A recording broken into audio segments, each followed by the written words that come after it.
झुकेगा नहीं। हाँ Pushpa. Vignesh, you're finally a free man after 9 Anna,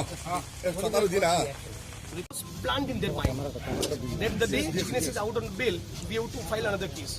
There could be third case, there could be fourth case, I don't know. But targeting an MLA of Gujarat by Assam police, it's not that simple. There must have been some instructions. So who is giving the instruction? Upon whose instruction and with what motive these cases are going? के लिए बहुत काम है।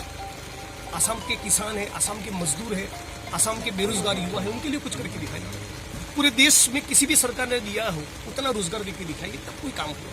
अभी फिर से आपका वो मोदी की सरकार के अगेंस्ट फिलहाल चल रहा है। सवाल मोदी सरकार का नहीं, सवाल सच्चाई का, सवाल सेक्युलर वैल्यूज का है। तो मैं जिन मुद्दों को लेकर कल खड़ा था, आज भी उस मुद्दों को लेकर खड़ा हूँ और कल भी खड़ा रहूंगा और लड़ूंगा। ये डेमोक्रेसी और संविधान बचाने का मामला है, लड़के। न्याय तंत्र पे कल भी भरोसा था, आज भी है, परसों भी रहेगा। आज नहीं तो कल बेल मिलना ही था। लेकिन सवाल ये हो रहा है कि बीजेपी की सरकार है और मोदी साहब नीरव मोदी को नहीं पकड़े, मेहुल चौकसी को नहीं पकड़े, विजय माल्या के खिलाफ कोई कार्रवाई नहीं की और एक ट्वीट करने पर जिग्नेश मेवानी की गिरफ्तारी करते हैं और गुजरात से इतना 1000 किलोमीटर दूर उड़ीसा की जेल में लाकर आप क्या मैसेज दिखाना चाहते हैं? असम की जेल में लाकर आप क्या मैसेज देना चाहते हैं? यदि सरकार में हिम्मत होती तो दूसरा जो एफआईआर किया, बहुत दुख के साथ कह रहा हूँ, एक महिला को आगे किया, ये तो कायरता है। मेरी इन्फ्लुएंस का इस्तेमाल करके जी अगर मुझे पुलिस के साथ कुछ गैर बर्ताव करना होता तो मुझे गुजरात से उठाया तब करता। आसाम का छोटा सा एक कर्मचारी, उसके साथ में हाथापाई करके क्या करूँगा? What will I achieve?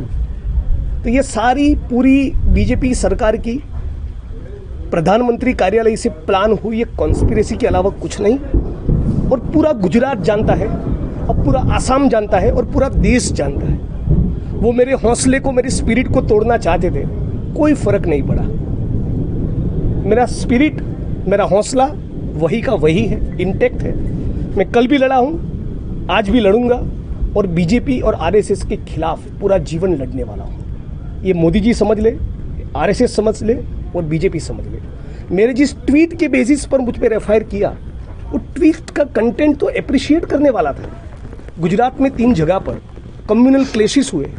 प्रधानमंत्री गुजरात आ रहे थे तो मैंने उनको अपील किया कि आप जब गुजरात आ रहे तो गुजरात की जनता को आप अपील करिए पीस और हार्मनी के लिए। जी हाँ, बाहर जाकर बात कर सकते हैं। तो हाँ, पीस और हार्मनी की अपील करना, वो तो मैं मानता हूँ कि अच्छी बात है। सरकार को, पुलिस को, प्रशासन को अप्रिशिएट करना चाहिए। लेकिन कहीं ना कहीं मोदी साहब को मिर्ची इस बात की लगी कि मैंने उनको ये कहा कि गोडसे के भक्त है, तो पूरा देश और दुनिया जानते हैं कि वो तो है ही। उनकी विचारधारा क्या है वो पूरा दुनिया जानता है। और जिस प्रकार से चंद्रशेखर आज़ाद के ऊपर केस किया, जिस प्रकार से हार्दिक पटेल के ऊपर केस किया, अखिल गोगोई के ऊपर केस हुआ, सारे जो भी यूथ लीडर है, कन्हैया कुमार के ऊपर केस हुआ, हमारे ऊपर केस हुआ, ये जितना भी यूथ लीडर के ऊपर केस किया है उसमें से कोई भी यूथ लीडर इस सरकार के खिलाफ बोलना और लड़ना बंद नहीं किया। और हम लोग भी आज भी लड़े हैं, कल भी लड़ते रहेंगे। और मुझे न्यायतंत्र पे भरोसा है और यही कहूँगा, सत्यमेव जयते। ये मेरे खिलाफ जो दोनों केस किए गए, आसाम की जनता भी समझ रही है कि जिग्नेश मेवानी को टारगेट किया है, इसके खिलाफ कॉन्स्पिरेसी। आप आसाम में भी किसी का फीडबैक ले लीजिए, पुलिस का, जनता का, मीडिया पर्सन का, किसी का भी फीडबैक ले लीजिए, सारे लोग जानते हैं। तो मैं मानता हूँ कि ये कॉन्स्पिरेसी थी और इस प्रकार की कॉन्स्पिरेसी से मैं हिलने वाला नहीं हूँ। Thank you so much. आपको पता है क्या केस रुजू हुआ, उसके पूछताछ क्या? हाँ, पुलिस का काम है। मैं कस्टोडियल इंट्रोगेशन में था तो पुलिस का काम है सवाल पूछना, मेरा काम है उनको कोऑपरेट करना, जवाब देना। और मेरा जवाब यही है क्या पूछा कि ये सारे केस कॉन्कोक्टेड है, पूरा फर्जी मुकदमा है। जो केस लगाया था आपके ऊपर, जो वुमेन पुलिस में, वो पूरा झूठा है। बिल्कुल कंप्लीटली झूठा केस है और दूध का दूध और पानी का पानी न्यायतंत्र करके रहेगा। अभी पूरा वो मोदी सरकार के खिलाफ अभी जारी रहेगा आपका आंदोलन? बिल्कुल, जो भी सच्चाई से मेरा लड़ने का जो स्पिरिट अब तक रहा है, मैं वो लड़ता रहूँगा गुजरात के लिए, पूरे देश के लिए। Thank you. Thank you so much.